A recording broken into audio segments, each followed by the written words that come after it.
Oh, his mic is gone. Welcome to this live action Star Wars presents Data Link. I'm James. I'm probably Ralph. He's Ralph in a tunnel. You're coming through your laptop's mic there, I think, though. Ralph will be joining us. Ralph is here. Ralph. Yeah, his mic dropped out. There he goes. I'm James. Yeah, I'm Ralph. That was some really good timing on that one. Nailed my mic right when we're gonna go live. I wasn't looking up either, so I didn't even notice you waving your arms. Completely undone. So that's how that's going. Great start. Great start to the last podcast of the year. Yeah, good job, guys. No, I nailed it. And then was my video out also? I didn't notice your video go out. Oh, okay. On my end, I had a black screen and a little spinning wheel. Oh shit. So I was like, oh, so yeah, you were completely gone. I was like, out. That was nearly our first restart since we've been doing live shows. Jeez. Yeah. What a weird start. That's a fun one. This is our Data Link end of year episode. We're just gonna chat about the stuff that came out that we liked and maybe didn't like as much, and look back on 2023 and maybe what we're looking forward to in 2024. Was there 3 things that came out or 4? I mean, if you only want to talk shows, there was some books, there was some games, there was some other stuff, I guess. Not much. Bad Batch? Was there a Bad Batch? I was just thinking this earlier on. I was on my way home from work, and I was like, all right, so we got 3 live action shows. Did we get 3 live action shows this year? Or was it just 2? Got 2 because Andor ended around Christmas time last year. That's right. Yeah. So we got Mandalorian season 3, and then Ahsoka. The first season of Ahsoka, and that's it. I don't think there was an animated show this year. I don't think that. There's no Bad Batch. I think that was last year. Visions 2.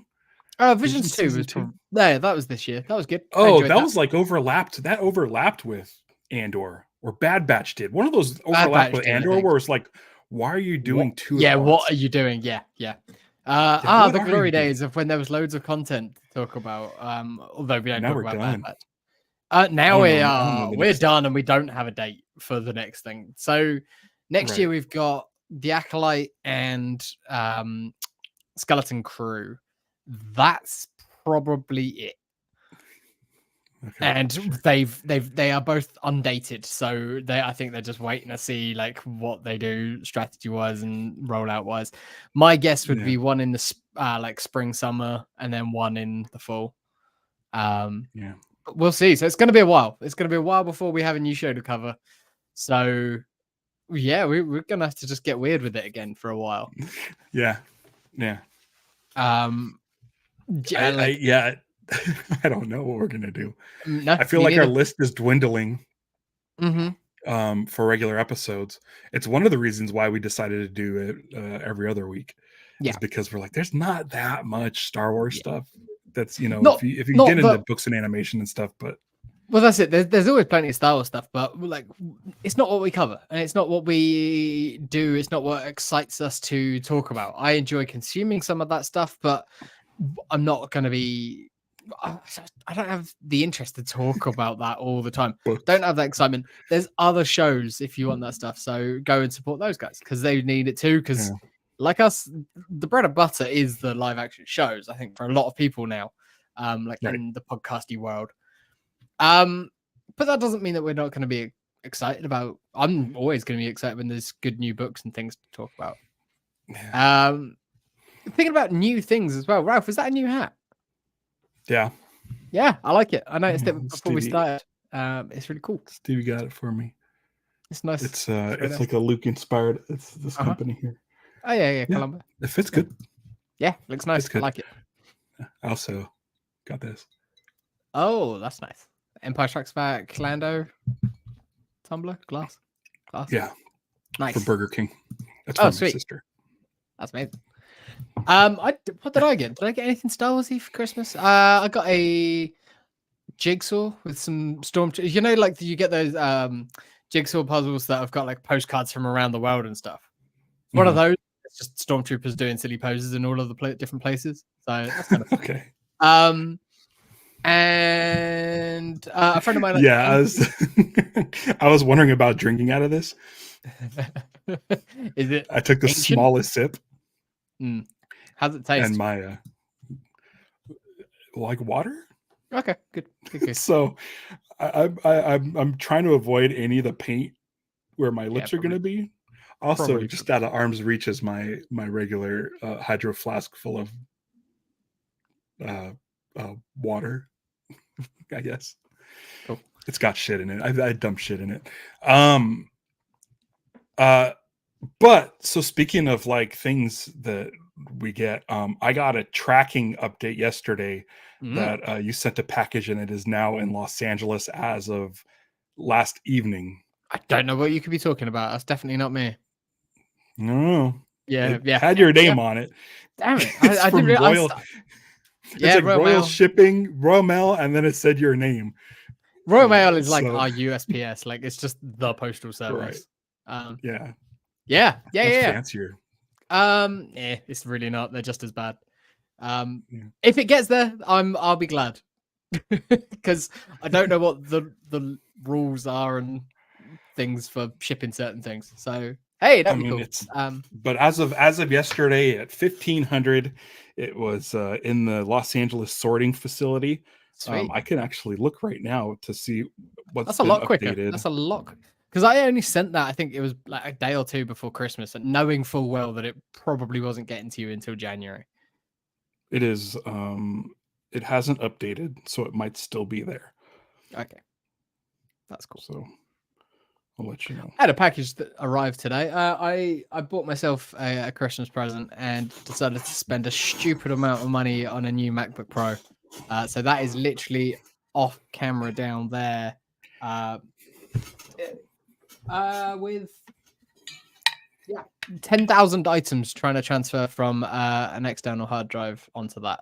So that's doing all that fun stuff at the moment. But yeah, this will be probably the last episode where I'm recording on this laptop. I'll still it shouldn't be any difference because I'm still going to use my Blue microphone. I'm still going to use my phone as my the continuity camera because I really like the quality of it and everything. So that's nice, and I'm looking forward to having a nice new the Apple. I'm going to try it out because then I should be able to do all the silly gestures and stuff that you can do, like that. Why is it coming out of my mouth? Don't know. So weird.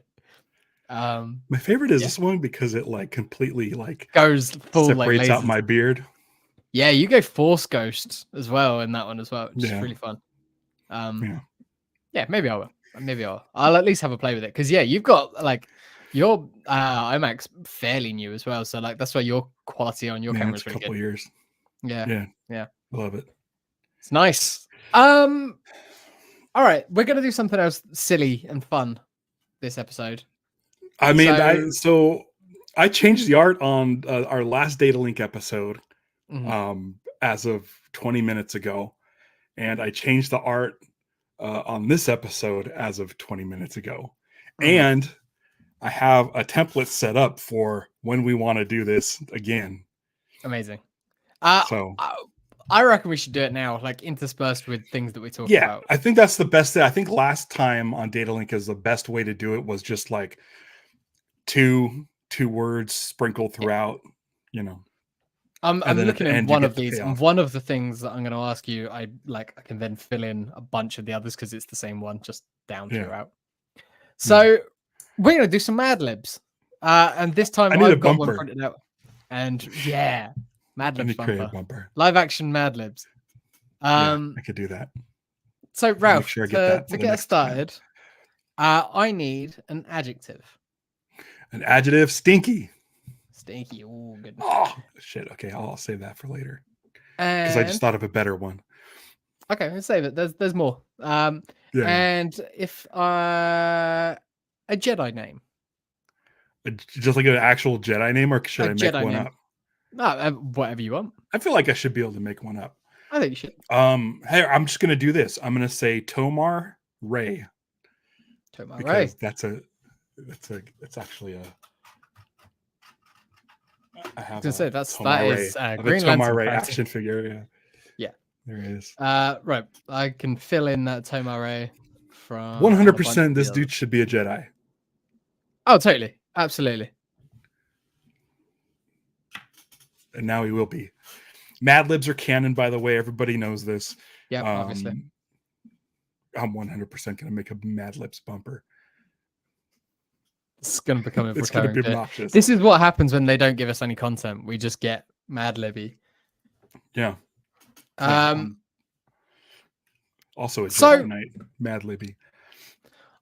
Of the two live action shows that we got this year, I don't think there's much question which one we preferred, is there? No. I think we both prefer Ahsoka. Yeah. I think as a couple of pretty hardcore Rebels fans, yeah, that it was kind of something that we didn't know we would ever see, is essentially what was a live action Rebel show. And there's people out there who get mad because I thought this was Ahsoka, not whatever. Yeah, I saw there was an article in the Guardian today about like TV shows that stank in 2023, and I'm like, come on, Guardian, you're normally way better than this. This is like real bottom, like this is that week in between Christmas and New Year's where no one wants to be working, so they're just pumping out shit lists. Yeah. Did Why the Last Man come out this year? Oh. No, that was last year, I think. Okay. That needs to be at the top. Man, what a disappointment. I loved that comic book, and it just makes me not want to go back and read it because the show stunk. That happened with The Walking Dead for me. Yeah. Where I was reading the comics. I was on like trade paperback number 12, I think. Yep. Watched the first series or the first season of the show, or series, depending on where you're from. And was just like, no, this isn't for me. I'm out. Yeah. And I'm out. And I stopped reading the book. But I hope Rick's all right. At least in the comic book form. I have no idea. I don't know. I don't. If I remember rightly, I think he died in the comic book, but they spun him off in the live action world. I don't know. I don't care either. That was another one of those books that I just, as soon as I dropped it, I just didn't think about it ever again. Because the whole point of that book was Kirkman was like, you watch a zombie movie and then at some point it ends, but there's still problems out there. Yeah. And his whole thing is like, I want to do a zombie story that doesn't end. And it's like, it's almost set up in a way where you can jump off whenever. Because like a zombie movie, you could just pick your ending. That's your ending. And I feel like you and I had a similar end point where I was just like, and that's my ending. Wasn't any big thing. It was just like, yep, that's the end of probably a 6-issue run. Or I was like, I don't need to see them go to another place and survive in that place. I was like, I'm good. Humans are bad. Great book. Yeah, really enjoyable book. Yeah, it's just the concept of it is it's supposed to go on forever. Yeah. Now, if you tell me that in the last 10 years that I haven't read it, that Carl has a girlfriend and now has a baby, then I'd be like, I think Carl became the lead. Like, if I remember rightly, I think they kill off Rick and Carl becomes the lead at some point. Yeah. Spoilers for Walking Dead, but it's been over for ages, so whatever. Yeah.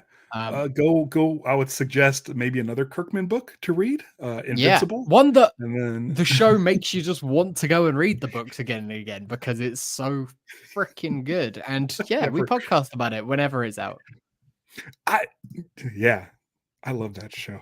Yeah, it's weird, isn't it? My most anticipated thing to podcast and talk about next year isn't Star Wars. I'm assuming it's coming back in the next couple months. I think it's coming out February.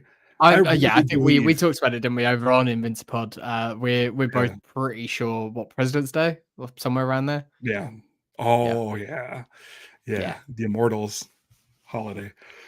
Yeah. Spoiler. But I mean, is it? No, I mean, I don't know. I love. It's one of my favorite things, and nobody makes a big deal about it. And I feel like it should be a bigger deal about it. That one of the former U.S. presidents who was assassinated is currently a superhero because he's been in pretty much immortal this whole time. I love it. Absolutely love it. As far as so the two shows we were talking about, Ahsoka and Mandalorian. Yeah. I had the same problem with both. The finale? Yep, the finale of both. Both directed by Rick Famuyiwa, and I don't know why. They just feel so flat. I don't know why that is. I enjoyed the Ahsoka one more, which is weird because I think I don't know.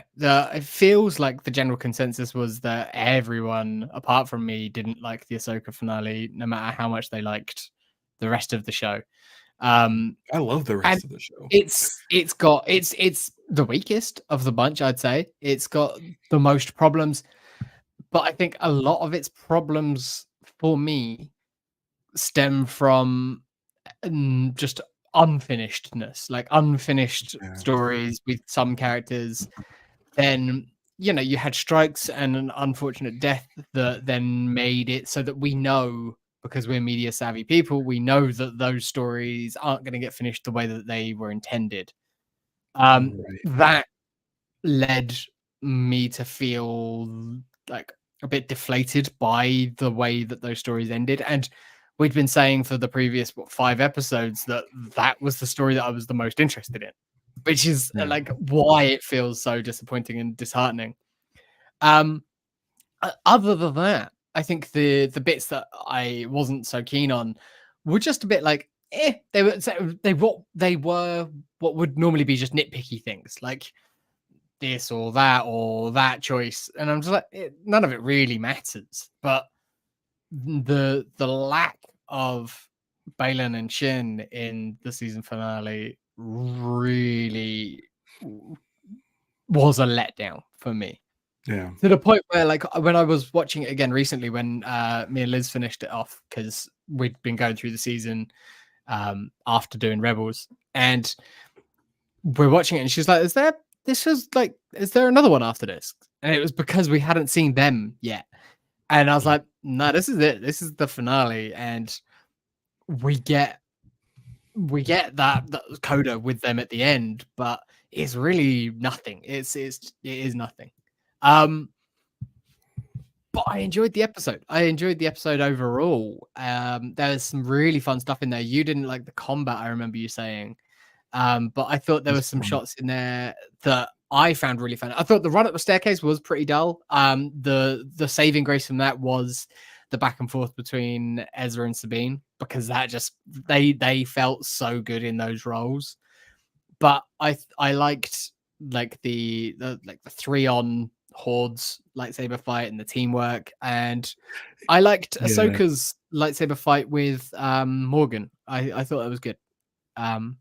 Because you've got the actress who plays Morgan, who's a talented swordswoman, and then you've got Rosario Dawson, who up until that point I thought just had moments of like good lightsaber combat, but overall I wasn't blown away by. But she's very good in the role, so it doesn't matter as much. You know what's funny is I we went and saw Aquaman and the Lost Kingdom this last weekend.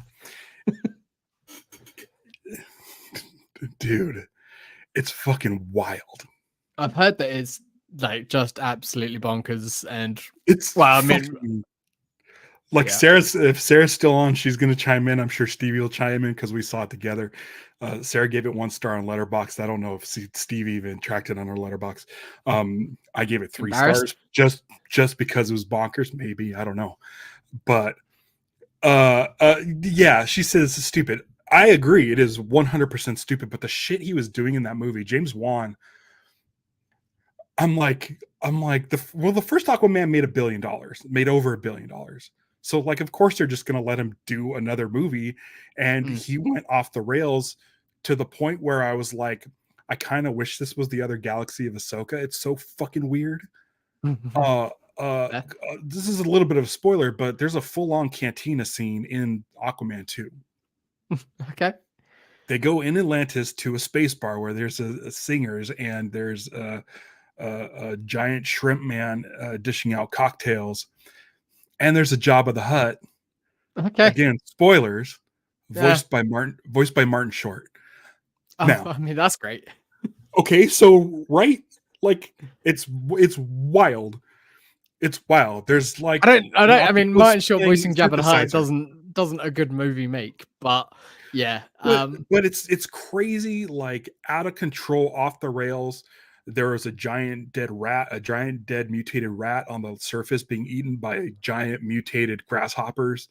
And apparently she's still mad. I don't like, here's the thing, like when I don't think I could ever get mad at it because I just don't give a shit about it at all.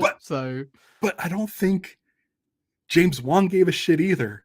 Yeah, I don't think anyone involved gave a shit, to be honest. Like, remember how like in Spider-Man 3, Sam Raimi's like, I don't want Venom in this movie. Yeah, I want to do Vulture or whatever he wants to do. They're like, no, you have to do Venom. And so he's like, fuck it, I'm gonna make this crazy movie. Or it's Gremlins 2. Yeah. Or Joe Dante says, I'm never making another Gremlins. They're like, well, we're just gonna make one without you. Yeah. Well, if I get to do Gremlins 2, will you give me full reign? And they're like, yeah, sure. And he's like, all right, I'll do Gremlins 2, and I'm gonna go fucking nuts. Yeah, I'm gonna make you regret ever making another Gremlins. This movie is that, dude. This movie is that. It's wild. What a way to end I mean, an overall failure of a cinematic universe. I kind of mentioned this on Instagram, and I'm assuming anyone who needs to see Aquaman has already seen it. So if you want to know, don't want to know what the final shot, if you don't want to know what the final shot of the DCEU is, then close your ears for the next 20 seconds. Because it's Kyle Rayner. No. It's Patrick Wilson in a Jabberjaw t-shirt, sitting on a pier, eating a cheeseburger with a cockroach in it. Any particular reason, or just? Yeah, sure. You gotta watch the movie to find out. But all right. But like, there you. It's like, that's it. Wow, that's how they go out. Folks. Yeah. But what I was saying is, so like, in the there's some fights with Patrick Wilson and Jason Momoa where they're using the tridents and stuff, and James Wan does that thing where it's like a wide angle lens kind of in tight, and then the camera's panning around. It's got this crazy like warped fisheye look to it. And it wasn't just a buttload of CG. It wasn't, crazy giant monsters or, smoke in the sky or anything like that.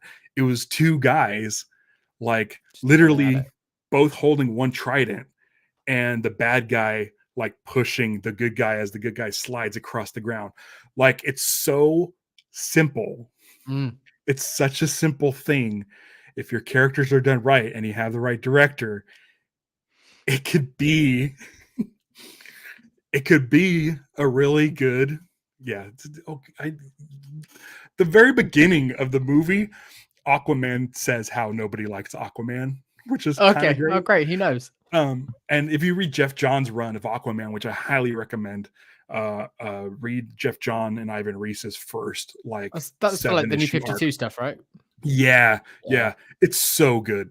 It's so good. I was at the shop. I remember it looking great.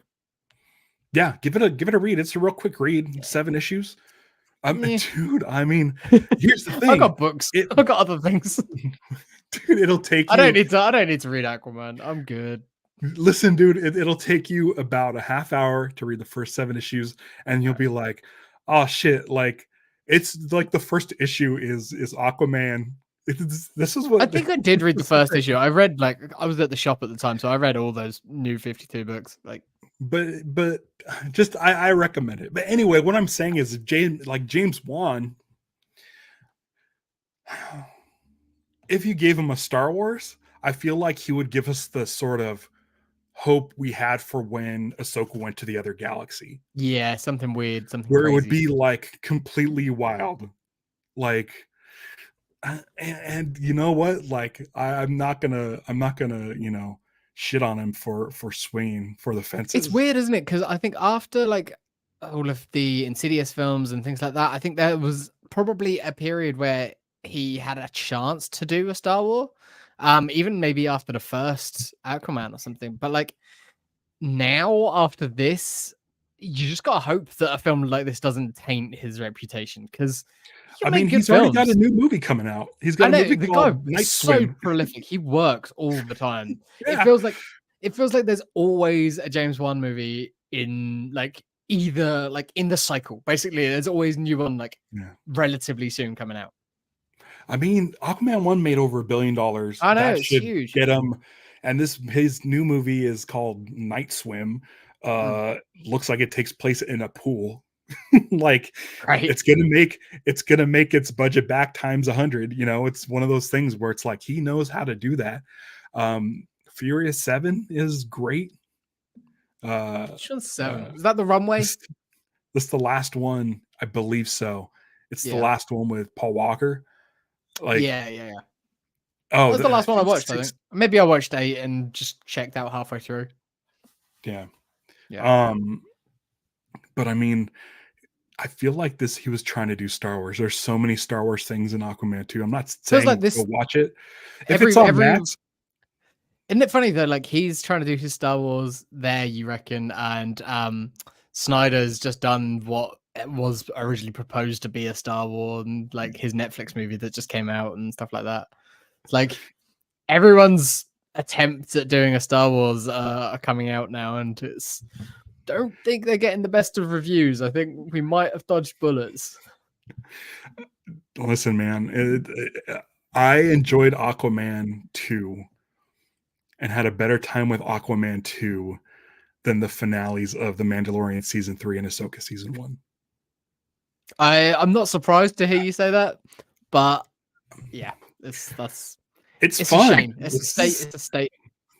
Yeah, I'm not sure if Random Rick's Reviews has been in here before, but is there something where people can do an automatic YouTube live search for Aquaman? I don't know. Maybe are we hitting Aquaman fans somehow? We're getting the Aquaman bump. I don't know. We're a Star Wars podcast normally, but we're just doing an end of year thing, so we're just chatting about stuff. And it's things like that going to come up. So yeah, Random Rick Reviews. Hi, welcome. Anyone else who's here for the Aquaman chat? Hi, welcome. Does he? He rides a seahorse at the very beginning. He does. There you go. And he talks about talking to fish and people making fun of him for talking to fish, and it's great. And he has a baby that pees in his mouth in the first 3 minutes, and then the second time when the baby's about to pee in his mouth and he dodges it, Amber Heard uses her ability to manipulate water to shoot the pee in his mouth again. It's great. That's a great movie. Sounds it. It's wild. It's wild, dude. And then even though Warner Brothers did all kinds of meddling with the movie and they did a bunch of reshoots and stuff, they still left shit like that in, and I'm like, what did they take that's out? The best. That's the best that they had. I feel like they just no, don't spend money. I won't. I checked out on any of the DCU movies or whatever they were calling it long time ago. I've got no interest in seeing it. I know you're a big fan of anything. Watch the Batman. I couldn't even get through all of that. I just don't care. I don't think. Yeah. Yeah. different strokes for different folks. Something that I did really enjoy this year in Star Wars, that wasn't live action because there's not much live action to talk about. Yeah, Stevie, I think I'm with you. I'm checked out of superheroes. I'll watch some stuff, but I'm not that bothered. We got 2 years before Superman, so yeah, we'll see how it goes. I really enjoyed the High Republic books this year. Not as much. So most of this year we were getting phase 2 of it, which in classic Star Wars fashion was prequel. I hate to say prequel. So the way that they're doing it is they did phase 1, which was like the 100 years or so before Phantom Menace, and then phase 2 was like 100 years before that, and then phase 3 has just started, and we're back to following on from where phase 1 left off, the cliffhanger of the end of phase 1. Phase 2, so the earliest stuff in the timeline, I enjoyed all the books that came out from that this year. They definitely like it. That's the structure that it should be read in, because it sort of influences things that are going forward.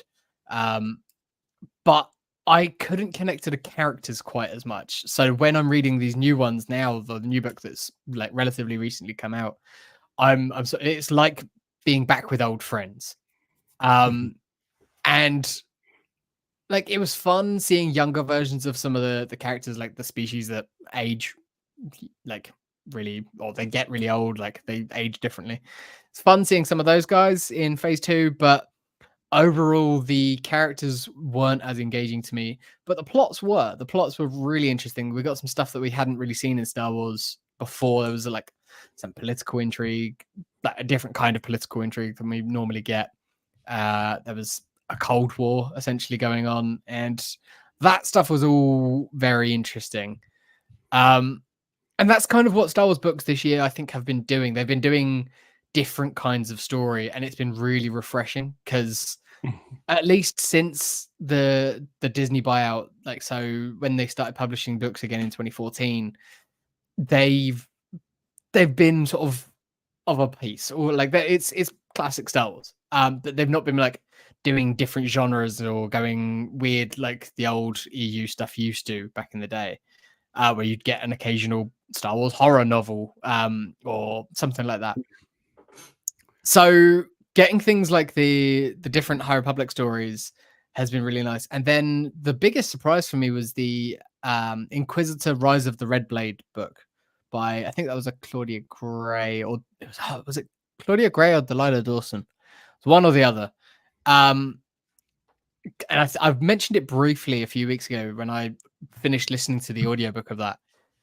That's a book that comes with a trigger warning at the front because it deals with some really heavy stuff. Some stuff that I've never read in Star Wars before.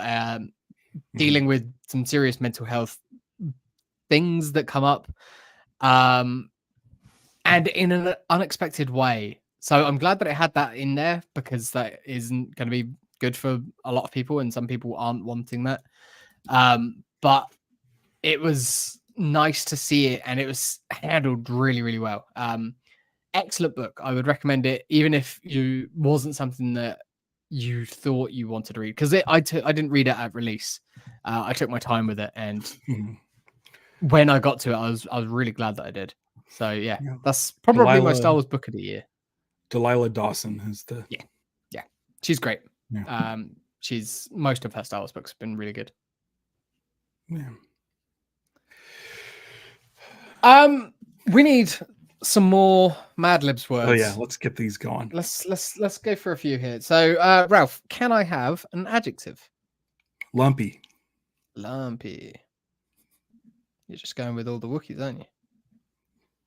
Give me another adjective. I will. And I need a color. Brown. Great. And a noun. Let's go with donkey. Okay. Yep.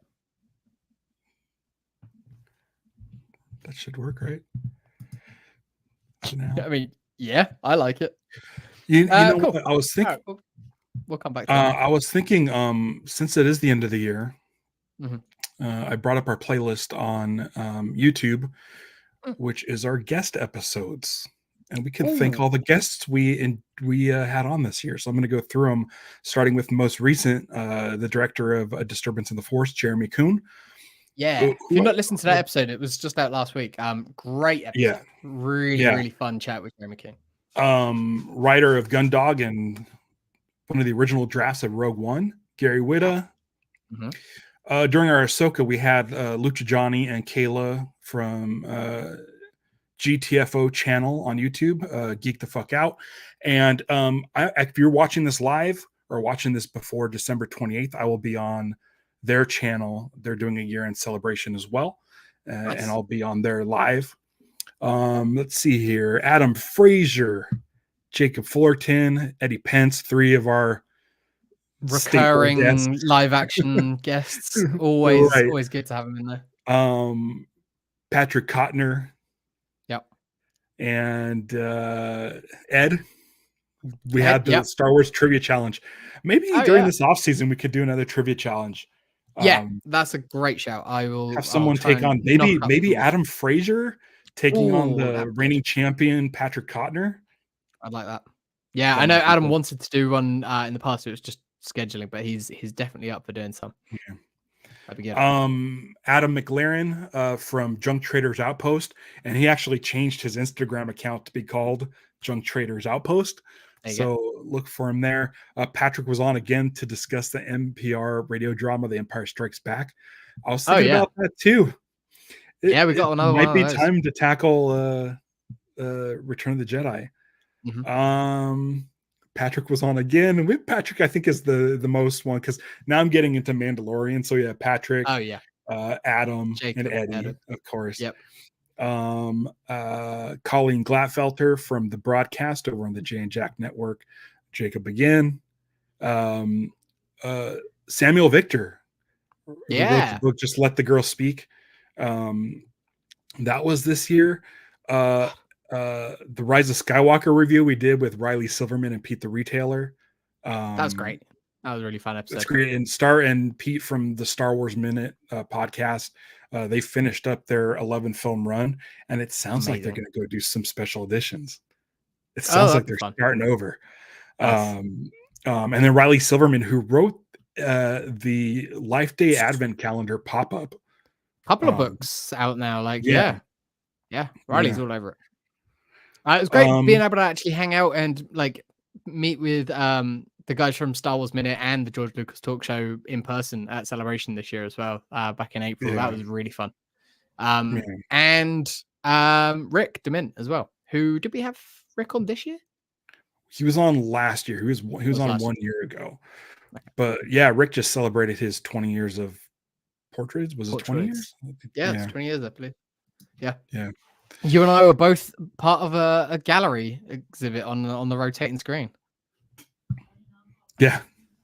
I did. I was hoping I'd get a shot of mine, but it didn't happen. Los asked, how do you choose your guests to be on the channel? Usually it's based on, it's kind of like, I don't know. We look for people who have other Star Wars channels. Was Holdo not? We were guests on the Holdo Maneuver pod. Yeah, actually, I should bring that up, and I can plug people who, because we also have a playlist of shows that we were guests on. But yeah, I don't know if Mark or Michael were on this season or this year. But yeah, usually we pick it based on when it comes to new Star Wars, we always want to talk to Eddie. Eddie's always there for usually our first episode of a new series. That's been since day one when we did Mandalorian season 2. Same with Patrick. Patrick was our first guest that we had on. Yeah. Back when we first started. Adam's Adam's always good to have on because he's a steel trap. Absolutely. But yeah, it's usually we just look for people in the Star Wars community. Jacob's enthusiasm is infectious. So he's a great mid-season guest. Because if we're starting to flag or if there's things that we're not loving so much, it just sort of reinvigorates the whole thing. Right. But yeah, we've struggled because of the writer's strike going on while Ahsoka was coming out, we were reaching out to a bunch of other people and people that we haven't had on before. But a lot of people like were supporting by not talking about Star Wars in that time, or talking about any media that was struck essentially at that point. And we support them, and we were very supportive of the strikes and everything like that. But right. There was one person that showed up during the strike, like halfway through an episode, and was like, "You don't have to say that I was on this." And we're like, "Okay." that's right. Yeah. So you have to go back and see. It was Patrick, but but you'd have to see, like, I don't even remember which episode it was. I think it was a Daylink episode. Mm-hmm. And I mean, and we chatted to, it didn't, I think it came out after the strikes were done, but we chatted to Gary like during the strike, but we weren't really talking about anything that he was working on. He was strike projects. Yeah, he wasn't working at the time, but he was obviously, he's still a professional writer, so he was on the picket lines, but he wasn't on a project that was struck. So yeah. But yeah, I was on a Hold No Maneuver podcast. I was on Geek the F Out episode this last year. Geek Dad Life 2. We were guests on the Star Wars Minute for a full week, which was kind of like a dream come true. Yeah, absolutely. Yeah, that was a lot of fun. That was this year. Yeah, some Geek Dad Life stuff. And it's more Holdo. Yeah, it's mostly that. So if you're a Star Wars podcast, I was on Toy Connections, and on Ken Plume's Force 5. That might have been earlier than a year ago, or longer than a year ago. But yeah, we've all showed up on stuff too. So there's a whole playlist for that if you want to see us talk Star Wars. Yeah, like on Chris Santhe's show. Yeah, that was during their show, the Star Wars Music Minute. Yeah, that was during the solo. I've been on that a couple times with Chris. Try and get Chris Santhe back for something next year. They're a great guest. Sure. Yeah. So yeah, we kind of just dip our toes into the Star Wars community and try to get the Star Wars fans. Again, like I changed my job. Well, my job slightly changed near the end of this year as well. So with our new times and everything that we can do, it's going to make things like getting guests a lot easier going forward. And Los has his YouTube channel. Let's go to some theme parks. If we do a Data Link episode where it centers around, Galaxy's Edge or something like that, we can get you on, because that's kind of how we do it. Is we try to find people who are like the Holdo does it very similar to where they were doing an episode about Solo, and so they asked me because I'm like the biggest Solo fan. Solo guy. Yeah. So yeah, and the same way we got Riley and Pete on to talk about the Rise of Skywalkers, because they're actually fans of that movie, much like we are, and so I want to do the same thing for The Last Jedi at some point early next year. Within the next sort of couple of months, I'd like to do Last Jedi episode, because we talked about the behind the scenes, a couple of different like behind the scenes documentaries. We did a little run, and it just got me jazzed, and I watched that movie again, and it's great. So I want to celebrate it in the same way. Like, they're two divisive movies, but we can criticize, but we still want to celebrate. That's what we do. So so we look for people who aren't just going to shit on stuff. We've had a couple of people in the past who have come on who have been excited to talk negatively about things, and like that's fine, because I feel like in general we can sort of raise the mood a bit, but it's just not as much of a fun conversation, especially if like one or two people are really hating on something, and then the other person's they're like, well, I actually really like it. It's, I don't know. And obviously you can't dictate other people's opinions and moods, but it's finding that balance of enthusiasm and like critical. Yeah, I just realized that I messed up on our I did not include one of our guest episodes in our guest episode list. Oh. And speaking of people who are enthusiastic about Star Wars, I forgot to mention Christopher Irving, who was the professor that did Star Wars on our Force Awakens episode. So yeah, I was like, someone's missing, something's missing, something's not right. Yeah. And yeah, that was a great show. That was one of our longer episodes. That was one of our longer ones, and that's like there's exactly that. That's someone who doesn't really like that movie, is critical of it, but can have a good conversation about it regardless. Like that was fun. That was a good episode. Yeah, and that viewing of that movie that time kind of made me like it less. It's Star Wars is always in flux. As far as always in motion. Yeah. It's right now, like I feel like my enthusiasm for Star Wars is like at an all-time low, like across my entire life. Like even when the prequels were out and I didn't care for episode 1, I still like the fact that I can go back and see a Star Wars in a theater. And I saw episode 1, even though I did not like it from the jump. I still went and saw it 8 times because I could, because it was so long since the last time I was able to see Star Wars in the. I guess it was 2 years because special editions, but yeah, it was something like that. And I feel like even though the TV shows have a lot to offer and they're fun for the most part, and I enjoy them, like for me, Star Wars is going to a theater and sitting down. So it sounds like with the strikes over, this Rey movie is back up and running. So it by all accounts, that's gonna be the first of this batch. And I don't know if I'm already ready to dive right back into that character, but I am definitely ready to jump back in the theater. Sit down and get that fanfare blasted at you. Because no matter what I thought when Last Jedi came out or what episode 1, 2, or 3 came out, I was still amped and still excited that there was new Star Wars. And it's just not the same as just getting up from bed in the morning and hitting play on my couch. It's just not the same. No, it's not. It's I get excited about the new shows, but it doesn't have the same experience. I don't think it can. Also, since we get Star Wars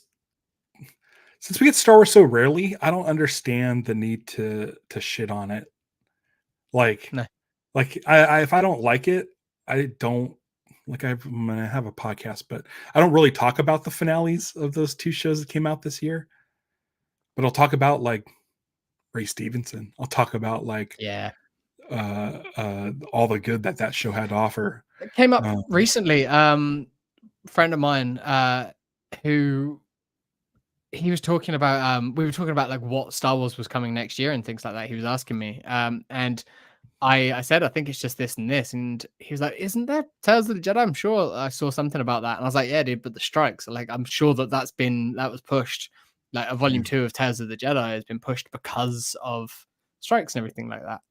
And then he's like, okay, cool, right? Like who would you want to see? And like without even thinking about it, I was like, well, Balin, absolutely Balin. Like that's I feel like gotta be how they do that. And I sort of arced it out. If you do 3 episodes, if you keep to that, then you can have one with him as like this noble Jedi Knight, amazing, like it doesn't need to be like the best person in the world, but like a solid Jedi Knight, like devotee.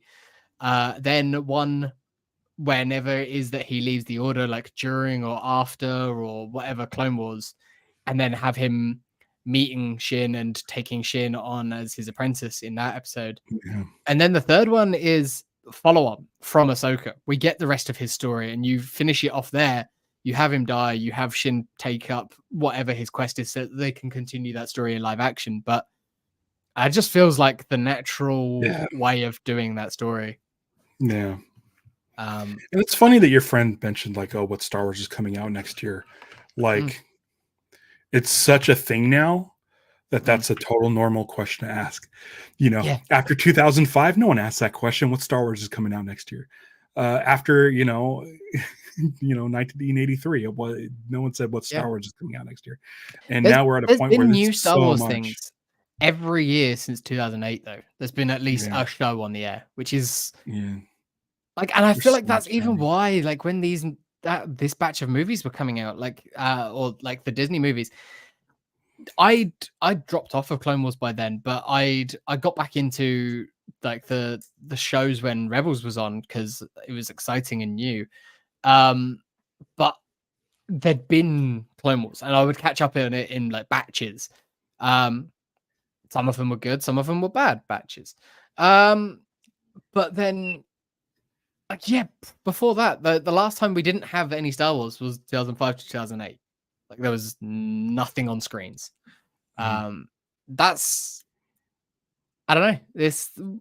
I as much as I want new stuff, if they had to take a year or 2 years and then we get a new movie, I would do it. I'd sacrifice a year or two without a show if it meant we're Matt, definitely getting a movie.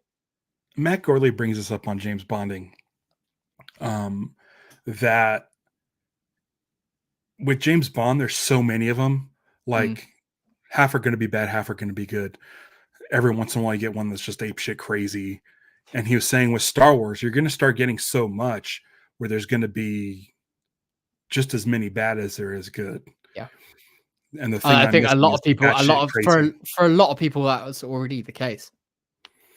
Yeah, for us, that was the case in 2005. Yeah.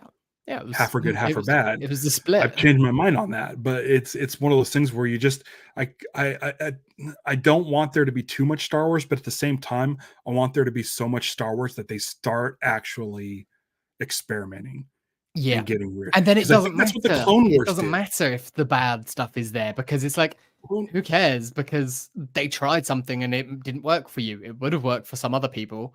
Um, for But some that's people, what I like Moonraker about is their Clone favorite Wars. Bond movie, I'm sure. But I love Moonraker. there you go.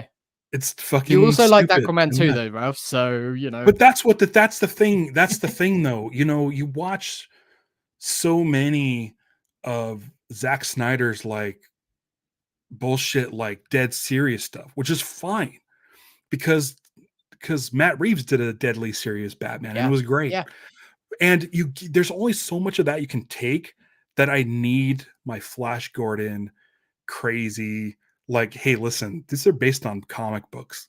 It doesn't need to be 100% serious. Not everything mm, needs to be like Bryan Singer's X-Men. mm, I want them to be allowed to wear a colorful costume. yeah. And whether it's good or bad, that's up to the viewer. I think Aquaman 2 is the stupidest movie I've seen probably ever. But at the same time, I'm like, I've never seen anything like this. So And stupid. Yeah. and and I can't turn away because what the hell's gonna happen next? Hmm. You know?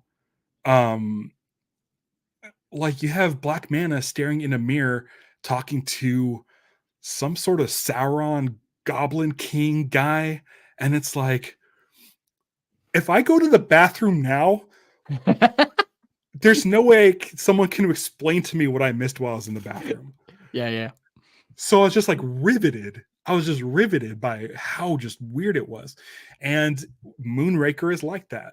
James Bond in outer space makes no sense. No. The Spy Who Loved Me doesn't make sense. You Only Live Twice is crazy and bonkers. The View to a Kill is crazy and bonkers.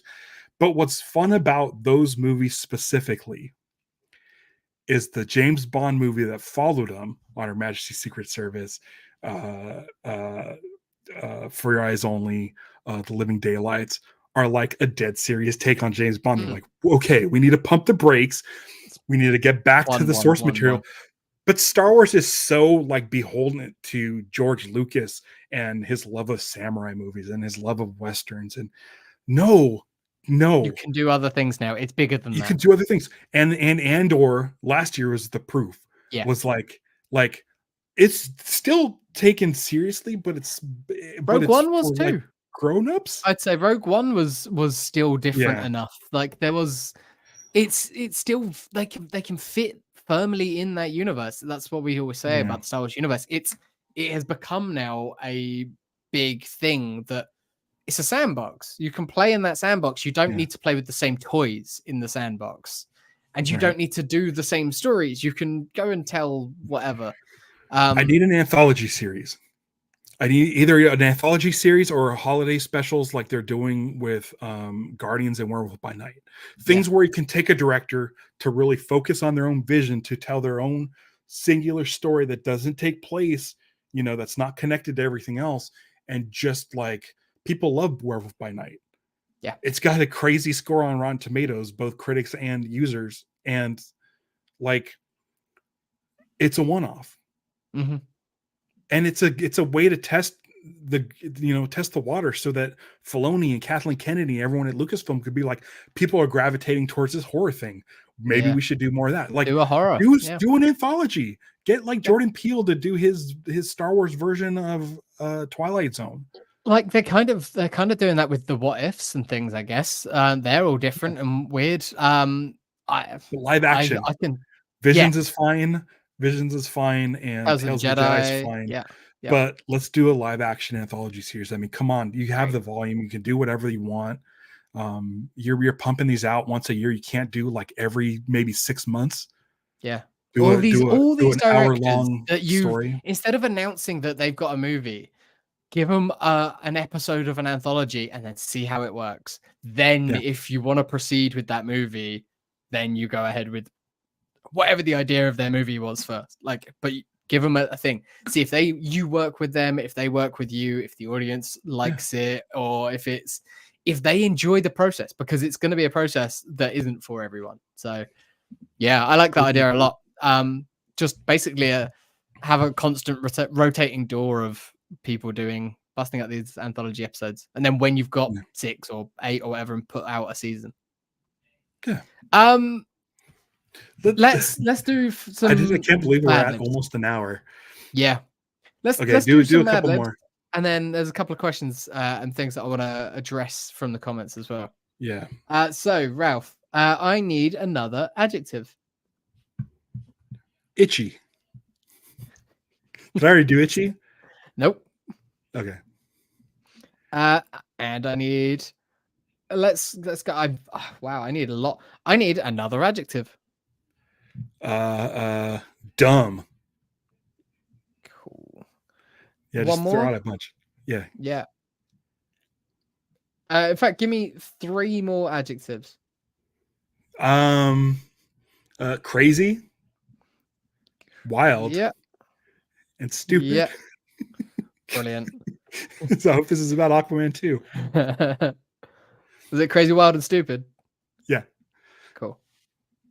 And then I need, what do I need left here? I need a Sith Lord name. Thal, Thaal, Sinestro. I needed one. Yeah. But that's his name, Thal Sinestro. That's his, do you know that's Sinestro's first name? I didn't know it was his first name. No. And I need, last one here is a noun. Lead glass. Okay, that works. Okay. Great. We will get to that at the end of the show after some questions. Yeah. So stick around. Oh wait, I need one more thing. I need a planet name and another noun. Uranus. And another noun. Yeah. Let's do action figure. That's great. All right, good. Okay. We'll get there at the end. Yeah. Stevie in the comments asked a little while ago what my favorite movie was of this year, not Star Wars. Weirdly, I said that I was kind of over superhero movies and everything, but Spider-Man Across the Spider-Verse is the one that stuck with me the most this year. I had the most fun with that in movie theaters. And at the end of a 2.5 hour long animated film, I was ready to roll into the third part straight away. If they just started that and said like 5-minute pee break and then we're going into the next one, I would have been in. And Liz was the same. She was like, it got to the end credits and she audibly went, and the next one. Like, it was like, and she never does that. She struggles to get through a movie because she's just got zero attention span.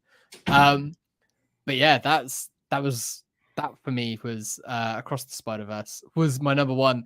And then a close second was a recent addition, my most recently watched movie, as Godzilla -1. Yeah. Is that your number one? She didn't ask me what mine was, but no. yeah, Well, she was there in the theater next to you, so yeah, but she can still, I don't know, fine. Whatever. Yeah, it's Godzilla -1, and then yeah, Spider-Verse, which my sister also didn't like, but I mean, wow. I don't know. Yeah. My eyes were like glued the entire time. Yeah. It was amazing. It was the most visually striking film I've seen in a long, long time. Not a question here, but Random Rick Reviews, if you're still here, you mentioned the new Star Wars TCG, Star Wars Unlimited, that's coming out next year from Fantasy Flight Games. You said there's which will probably be fun and then die in 2 years. I've seen that. I've never been a trading card game player at all. But I've been following the news on this because the art's really nice and the cards and everything look really fun. And from playing Marvel Snap, I've kind of got the idea that I might pick up some of this. I also think it'd be fun to like open packs of cards on the channel doing it live because people do that, and that's weird and wild and apparently quite successful. So I'll do that. I'll open up some packs of cards on a live stream. Yeah, let's do it. What I'll say about it is they've got a long development cycle. I think Fantasy Flight have been criticized in the past for abandoning games, like when they had a bit of a fan base, but maybe not quite as much. This one they've said like, we know we had a reputation. They've got a massive development team behind this game. And I think they've got like 4 or 5 years worth of content planned out for it. So should be, as long as like people play it, I guess and people are buying the cards, like it should be around for a while. So I mean, yeah, I don't know how hardcore I'll get into it or anything, but I'm definitely going to check it out. That comes out. I mean, I feel like if you use your Mac camera, your FaceTime camera on your MacBook, that's it. I can use the webcam facing down at your hands, opening the packs, and we can go over them. Don't even need to do that. I don't think. Look, I totally doable. I can do this. I think if I do this, no, what's going to happen?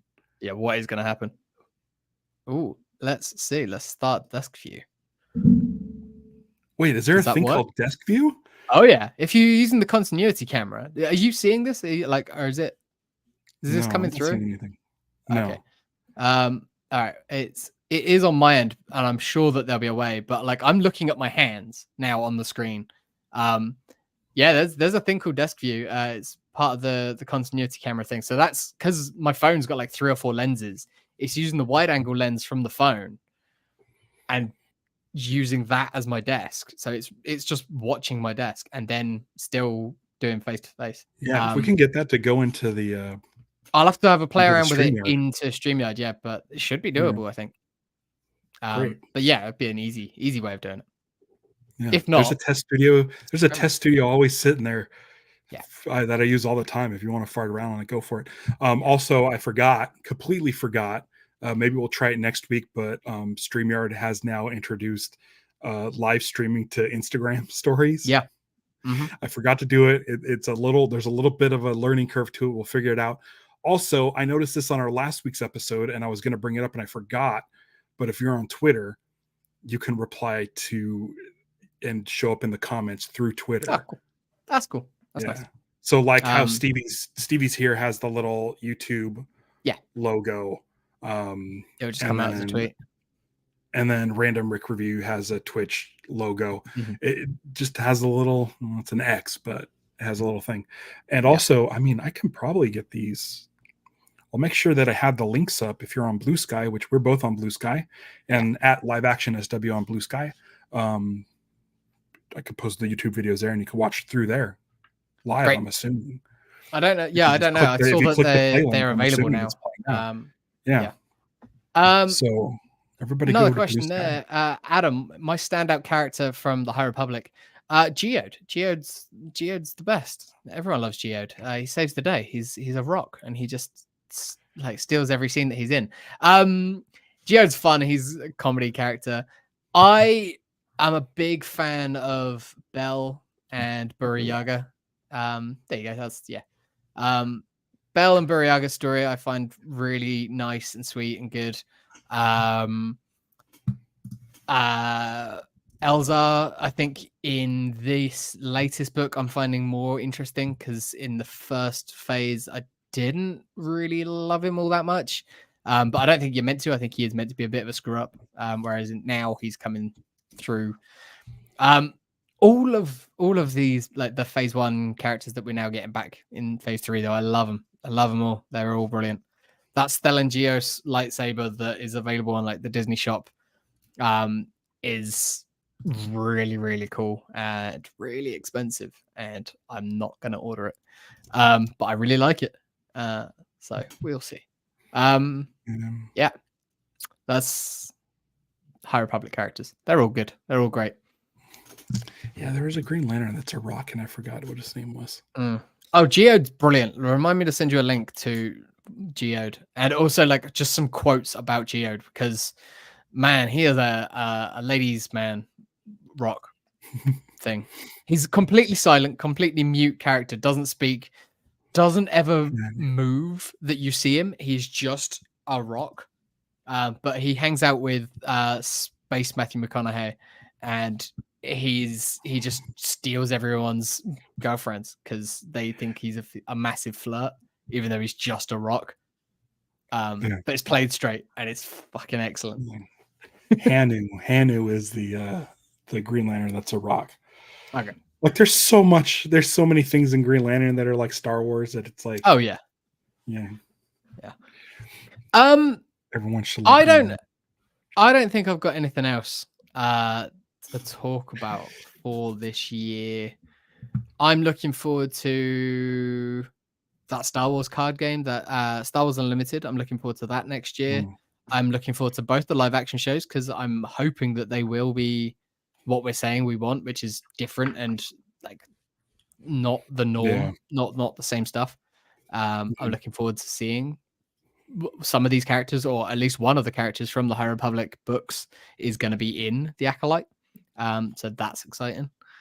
I know somebody working on Skeleton Crew, so maybe we can have them on as a guest when the time is right. That'll be fun. And I'm looking forward to that. I'm looking forward to it. I really am. I think it, from what we've heard, from what we have sort of can infer about that series, it sounds really, really fun. I'm looking forward to knowing that a movie is in production. Yes. I'm looking forward to set photos. That's what I'm looking forward to. Yeah, that'd be great. Yeah.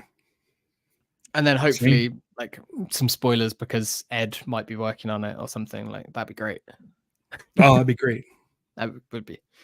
It's quite likely. It's quite likely. So we'll see. We'll see how it goes. Should we close out the year with some Mad Lib? Wow, Let's do it. Mad Lib. Alrighty. Quite a long one. Ooh. In a galaxy far, far away, there was a brave, stinky Jedi named Tomar Ray. She had a lumpy lightsaber that glowed brown and was known for her incredible donkey skills. One day, she received a distress signal from the planet Uranus and knew she had to respond. When Tomar Ray arrived on the planet, she saw that it was under attack from an action figure army. With her lightsaber in hand, she charged into battle and quickly defeated the itchy enemy. The people of the planet were grateful and threw a huge, dumb celebration in her honor. As the party was in full swing, Tomar Ray received another urgent message. The evil, crazy Sith Lord Thrall had kidnapped the planet's leader and was holding her hostage. Tomar Ray knew she had to act fast and set out to rescue the leader. Tomar Ray arrived at the Sith Lord's wild fortress and snuck in undetected. She used her Jedi mind tricks to distract the guards and made her way to the prison cell where the leader was being held. With her lightsaber, she cut through the lead glass bars and freed the leader. As they made their escape, the Sith Lord appeared and challenged Tomar Ray to a stupid lightsaber duel. It was a fierce battle, but in the end, Tomar Ray emerged victorious. The planet was saved and the leader was rescued, and Tomar Ray became a hero throughout the galaxy. Great. Dun, dun, dun, dun, dun, dun, dun, dun. Probably just tossed up the end of the show video. That's it. That would have been it. Yeah, I like that. That's fun. That was a good one. Yeah. Enjoyed it. Yeah. No adverbs. I just realized there's no adverbs. It was pretty basic. I mean, this was from Friday We're in Love for personal use only. Any distribution, edits, or copies of this? Yeah, I don't know. Does this count as a? Yeah. Yeah. I mean, we just said where it's from. That's advertising for some random blog. Yeah. I've got another one that we can do another day, so it's a little bit shorter. Perfect. Well, maybe next data link, I'll do one for you, and we can just go back and forth. Great. Sounds fun. Cool. But next week we got a regular episode. Are we doing a show next week? We can do another show next week. Yeah, I think that's fine. Yeah, we could do a show. I just know that some point next month I will be in Hawaii, and we'll see how that goes. So I'll let you know if you know our schedule for that. But next week I'm thinking I gotta do it. I've never seen it. We talked about it last week. I've never seen the Donnie and Marie Star Wars special, and I heard it's unwatchable. And we're gonna put it to a test. I'm gonna have to watch it. Me too. I feel like one of our repeating guests would be a good person to have on for this. So I'm going to try to get a guest in on this. I'm not looking forward to it. I'm really not. I'm not a fan of Donnie and Marie. Hey, let's start the year with hopefully the worst possible thing that we could watch. Probably. Yeah, we'll see how it turns out. So that'll be next week right here at liveactionstarwars.com. Follow us on Blue Sky. Follow us on Twitter, I guess. I was telling James, I'm kind of ready to just be done with Twitter. Yeah. Don't bother with Twitter follow. Like, I mean, you can if you want, but you're not going to get anything from us over there now. But Blue Sky you will, because Blue Sky's great. And if you need an invite code, send us a message. We've got them. What did I say? I had a dozen accounts already on Blue Sky. You've got a dozen accounts and five invites. Yeah. So you do the math. We can get you on there. It won't be a problem. Yeah. And then you can invite more friends and grow it. Keep it cool though. That's kind of the nice thing about Blue Sky is it's still everyone's really nice on there. Until then, follow us on all those places. Have a great New Year's Eve, whatever you're doing. New Year's. Hope you had a lovely Christmas and holiday season in general. And we will see you next year. But until then, don't give in to hate. Celebrate the love. Punch it.